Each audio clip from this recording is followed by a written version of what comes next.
When Lieutenant Colonel George Custer arrived at the Little Bighorn, Chief Gall and the rest of his people had only a few hours' warning. A seasoned warrior of 36 years of age, Gall had already seen plenty of fighting in his life. He had slain American soldiers and rival warriors to earn his honor as one of the finest warriors of the Hunkpapa Sioux.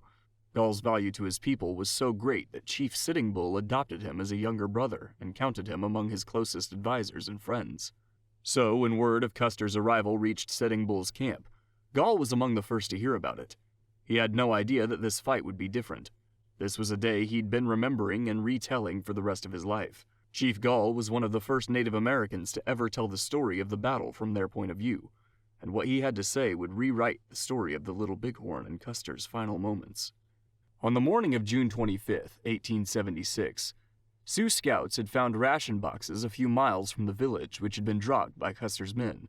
American soldiers spotted the scouts and scared them away, but Custer knew that they would return and warn Sitting Bull about his arrival. Custer felt he had no choice but to attack quickly before Sitting Bull had a chance to escape. The Sioux scouts had indeed returned to the village with word of incoming American soldiers. Sitting Bull sent scouts out to track their movements while he summoned a council to discuss their next move. American troops such as Sergeant Daniel Knipe reported seeing these scouts on the hills as they approached. These scouts soon brought word that the Americans had split their forces, although they could not tell what the plan was yet. What actually happened was that Custer took 5 companies with him to march over the bluffs and swing down to attack the village from the north. A second group of 3 companies would go with Major Marcus Reno to attack the village from the south. Unknown to Gall at the time, a third force of 3 more companies under Captain Frederick Benteen was planning to cross the river far to the south and come up to close in on the village from the west. The American plan was to cut off all avenues of escape. Sitting Bull and the rest of the Native American leaders agreed that the best option was to break camp and escape before the enemy could attack. However, they underestimated the 7th Cavalry's speed. Before they could move, Reno's men were seen crossing the river and charging through the timbers to attack the village. Sitting Bull and I were at the point where Reno attacked, Gall later said. Their Hunkpapa Sioux section of the village was on the southern edge, directly in the path of Reno's forces. Gunfire erupted, sending bullets tearing through the tents and scattering the people inside. The warriors scrambled for their horses while the women and children fled southward away from Reno's men. Gall's first thought was for his family. He rushed to find his 2 wives and 3 children amidst the chaos. Unfortunately, he didn't have to look for long. It is impossible to say whether Reno's men intentionally shot down the 5 members of Gall's family, or whether they were accidental casualties in the crossfire. Gall's 2 wives and 3 children were dead by the time he found them. They were killed there by the pale-faced warriors, and it made my heart bad. For the Sioux, this was a way to describe grief, despair, and vengeful rage. After that, I killed all my enemies with the hatchet. This, too, was a Sioux euphemism. To abandon the gun and use a hatchet was to risk death in exchange for extra brutality upon an enemy. It was a choice of a warrior consumed with rage who cared more about his enemy's suffering than his own survival.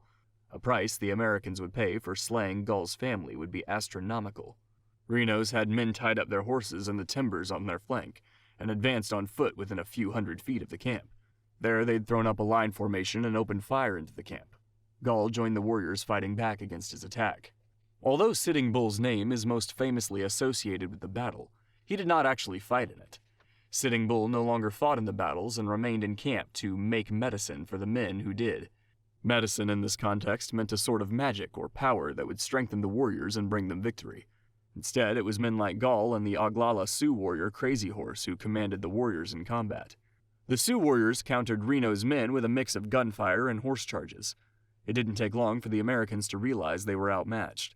Reno's men numbered only about 150, compared to the hundreds of Sioux warriors rushing to the defense, with more arriving every minute.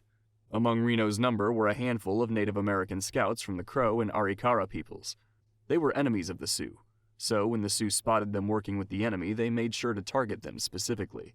This included Custer's chief scout and friend named Bloody Knife.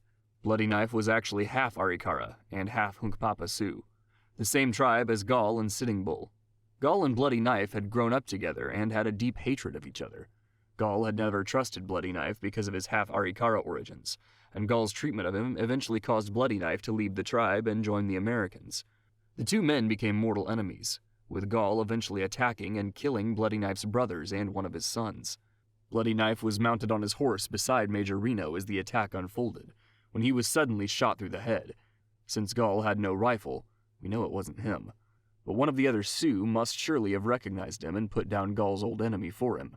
The death of Bloody Knife right before his eyes frightened Reno, and was the last straw that made him order the retreat. Reno's men began to withdraw back into the timbers where their horses were tied up, then tried to make their escape back across the river. Reno's retreat was chaotic and deadly.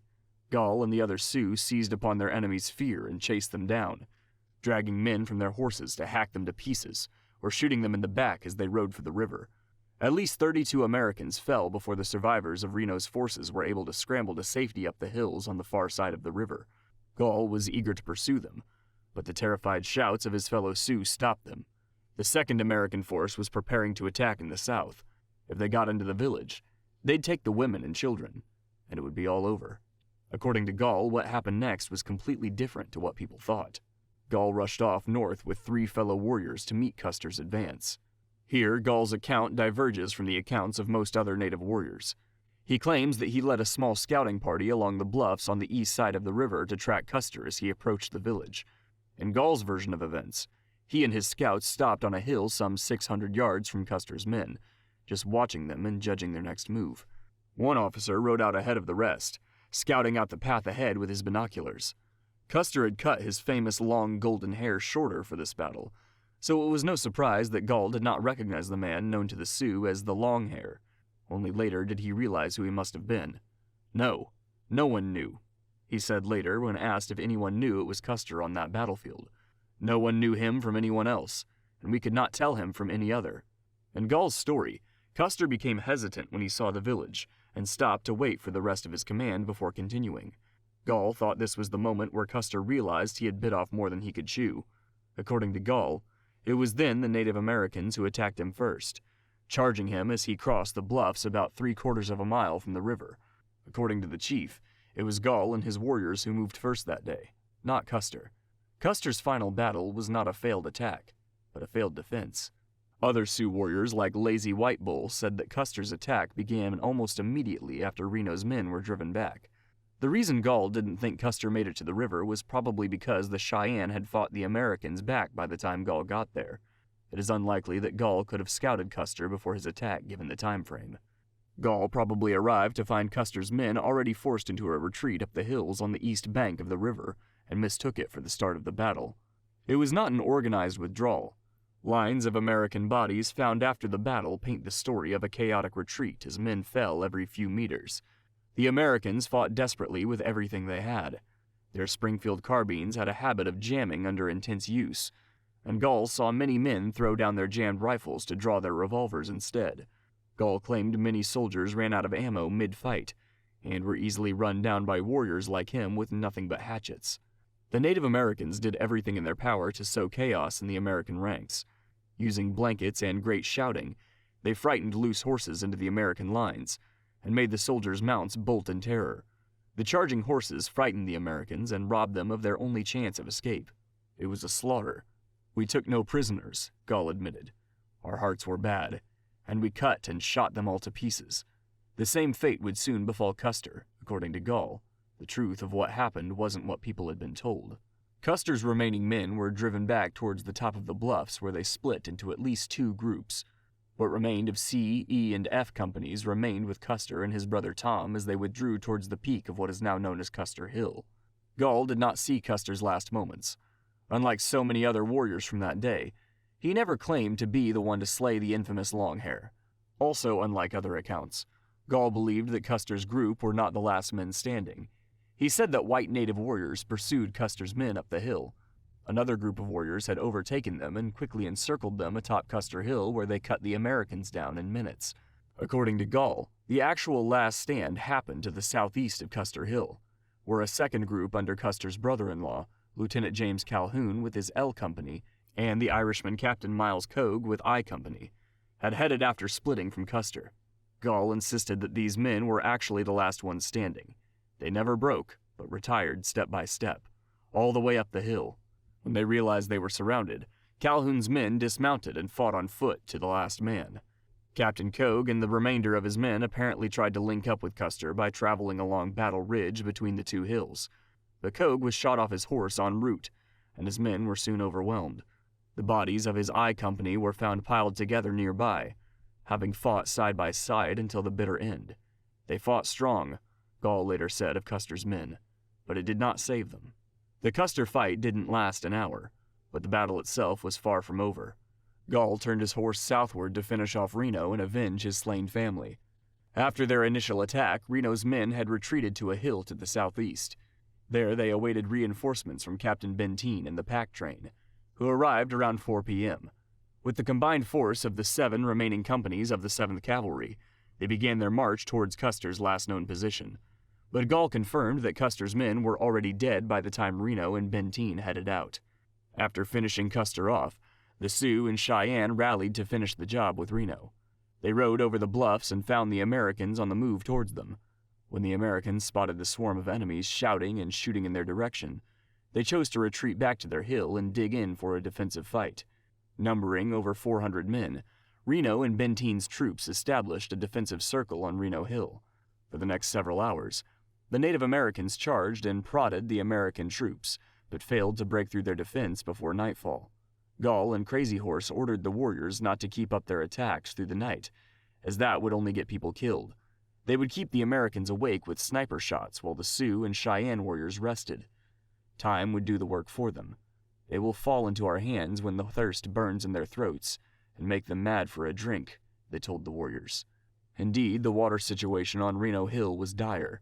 The summer heat and the dehydration of the wounded men burned through the American water supplies quickly, and they were all out by the morning of the 26th. Gall posted snipers on the hills across the Little Bighorn the next morning to shoot at the American water parties who tried to fetch water down the nearby ravine. Eventually, the Americans posted their own shooters to suppress Gall's snipers and secured a safe route, a feat that earned several men medals of honor. Later in the afternoon of the 26th, Sioux scouts spotted dust clouds kicked up by an approaching American force. This was General Alfred Terry and General John Gibbon arriving for their planned rendezvous with Custer. Gall called it the Big Dust, and agreed it was a sign to leave. The Native Americans broke off their attack on Reno and packed up their lodges for a hasty withdrawal. By sunset on the 26th, Sitting Bull's village had packed up and escaped west towards the Bighorn Mountains. It was a tremendous victory for the Sioux, but it wouldn't last for long. The Americans renewed their campaign against the Sioux in the following months, and ultimately forced them to surrender. Gall, Sitting Bull, and many of the other Sioux fled north to Canada. Eventually, Gall and Sitting Bull fell out, and Gall chose to take his followers and return to U.S. territory. Gall settled at the Standing Rock Reservation, converted to Christianity, and came to befriend the American officials running the reservation. In 1886, they managed to convince Gall to attend a 10th anniversary ceremony at the Little Bighorn. Gall's presence was a surprising but celebrated feature, which allowed Gall to meet survivors of the battle. America had only ever heard about the battle from the perspective of its soldiers, but at the event Gall provided one of the first ever accounts from the other side of the fight. Using a mix of Lakota, English, and sign language, he did his best to tell his story and answer American questions. There's also multiple versions of Gall's story from different sources. For example, we have followed the version published on June 26, 1886 in Chicago. But 1 month later, the St. Paul Pioneer Press published another account from Gall with many changes. For example, in the St. Paul version, Gall was at the north end of the village at the start of the battle, and never fought Reno's men, only Custer's. In another account from 1890, he was in both fights again, but made no mention of his dead family. Whether the warrior was changing his account for different interviewers, or whether the interviewers were misunderstanding or falsifying Gall's words, has been a debate for historians for almost 140 years. No matter which version of Gall's story you believe, it was one of the first times that the American media tried to listen to the voices of the other side of the battle, and even if some details are disputed, Gall's accounts are still worth hearing to get a full picture of what happened in one of the most famous battles of American history.